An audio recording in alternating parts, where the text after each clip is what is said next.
বন বিভাগ হাই হাই প্রশাসন হাই হাই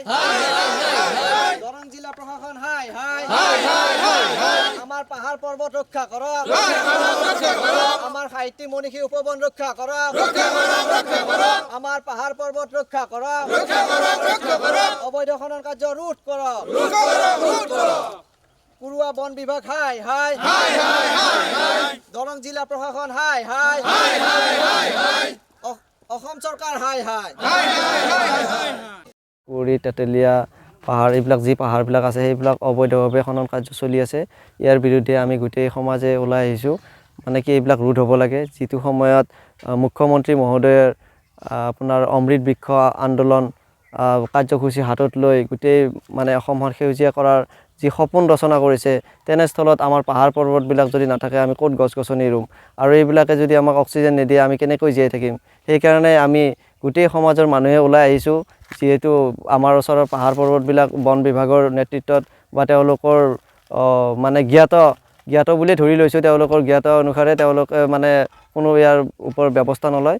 মানে কি দুষ্কৃতিকাৰীয়ে কাটি লৈ গৈছে পাহাৰ পৰ্বতবিলাক ধ্বংস কৰিছে এইকাৰণে আমি তেওঁলোকৰ মানে কি ইয়াতে হস্তক্ষেপ মানে দাবী কৰিছোঁ তেওঁলোকৰ লগতে আমাৰ এই কুৰুৱা বন বিষয়াৰ কাৰ্যালয়ৰ মানে উচ্চপদস্থ যিবিলাক বিষয়া আছে তেওঁলোকে এই কাৰ্যসূচীত মানে আমাৰ এই হেৰিত সহায় কৰক তেওঁলোকৰ জৰিয়তে যাতে আমাৰ এই বন ধ্বংসযোগ্য অবৈধ খনন কাৰ্য এইবিলাক ৰোধ হয় তেওঁলোকে ইয়াৰ ওপৰত বিহিত ব্যৱস্থা গ্ৰহণ কৰিব বুলি আমি আশা কৰিলোঁ প্ৰশাসনেও ইয়াৰ ওপৰত নজৰ দিব কাৰণ আমাৰ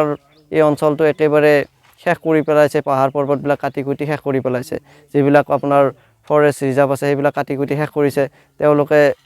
আপুনি দেখা পাইছে অলপমান আঁতৰত আমাৰ সাহিত্যিক মনীষী উপবনখন কোটি টকাৰ এটা প্ৰজেক্টেৰে আৰম্ভ কৰিছিল যিসকল মহান সাহিত্যিকবিলাকৰ নাম লৈ তেওঁলোকৰ ফলকাৰী য'ত নেকি আমি তেখেতসকলক স্মৰণ কৰোঁ সেইসকল ব্যক্তিক নামেৰে নামকৰণ কৰি এই উদ্যানখন হেৰি কৰিছিল আপোনাৰ প্ৰতিষ্ঠা কৰিছিল সেই মহৎ উদ্দেশ্যবিলাক সফল নহ'ল তালৈ যোৱা এই পথটো তেওঁলোকে মানে দুষ্কৃতিকাৰীয়ে কাটি লৈ গৈছে এই ক্ষেত্ৰত বন বিভাগে কোনো ব্যৱস্থা হাতত লোৱা নাই আপোনালোকৰ চেনেলৰ জৰিয়তে মই তেওঁলোকক মানে আহ্বান জনাম যে অনতিপলমে এই বন ধ্বংসযজ্ঞত জড়িত থকা সকলো ব্যক্তিক কৰায়ত্ব কৰি উচিত শাস্তি দিয়ক আমাৰ ৰাইজে সকাহ পাওক অসমখন সেউজীয়া হওক মুখ্যমন্ত্ৰী মহোদয়ৰ যি সপোন অমৃত বৃক্ষ আন্দোলনৰ সপোন সাৰ্থক হওক এই আপোনালোকৰ চেনেলৰ জৰিয়তে মই আহ্বান জনাইছোঁ হয় ইয়াত অবৈধ খনন কাৰ্যৰ নিশাভাগত আৰম্ভ হয় আজিলৈকে একো প্ৰতি বন বিভাগক জনোৱা হৈছে যদিও তেওঁলোকে আজিকো প্ৰতি কোনো সিদ্ধান্ত লোৱা নাই এই ক্ষেত্ৰত আমি এতিয়াই দাবী জনাইছোঁ আমাৰ ৰাজ্যৰ তৰফৰ পৰা চৰকাৰী যিবিলাক পাহাৰ আছে সেইবিলাক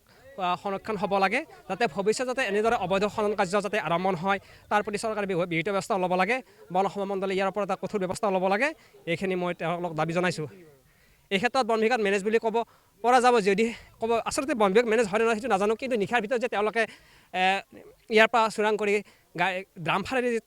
মাটি কাটি যে তেওঁলোকে ভেটাবিলাকত বা ইটা উদ্যোগবিলাকত যে ব্যৱহাৰ কৰি আছে তেনেকুৱা ক্ষেত্ৰত তেওঁলোকে আজিকো প্ৰতি চকু মুদি আছে এই ক্ষেত্ৰত আমি তেওঁলোকক মেনেজ বুলিয়ে ক'ব লাগিব যদিও আমি তেওঁলোকক আজিলৈকে বা পোনপটীয়াভাৱে আমি তেওঁলোকক দেখা নাই কিন্তু যদিও তেওঁলোকে দেখা পায়ো চকু মুদি আছে আজিলৈকে তেওঁলোকে কোনো বিহিত ব্যৱস্থা লোৱা নাই সেই ক্ষেত্ৰতে জনাইছোঁ আমি তেওঁলোকক মেনেজ বুলি বন বিভাগৰ পৰা এইটো উৰ্ধ্বতম কৰ্তৃপক্ষই তেওঁলোকৰ ওপৰত তালাচী কৰিব লাগে যে এইটো কাৰ নিৰ্দেশত কটা হৈছে বন বিভাগ জড়িত নে আৰু কোনোবা জড়িত সেইটো হেৰি কৰি বন বিভাগত এইটো বন্ধ কৰিব লাগে নিশ্চয় আমাৰ সন্দেহ হয় বন বিভাগ ইয়াত জড়িত আছে মুখ্যমন্ত্ৰী আহ্বান তেওঁ যিহেতু একজন মুখ্যমন্ত্ৰী হিচাপে আছে তেওঁ এইবিলাক হেৰি কৰিব লাগে আপোনাৰ এই অনুসন্ধান কৰিব লাগে কাৰ নিৰ্দেশত এইটো খনন হৈ আছে পাৰ খননটো আৰু পাৰখন আপোনাৰ ৰক্ষণাবেক্ষণ দিব লাগে আৰু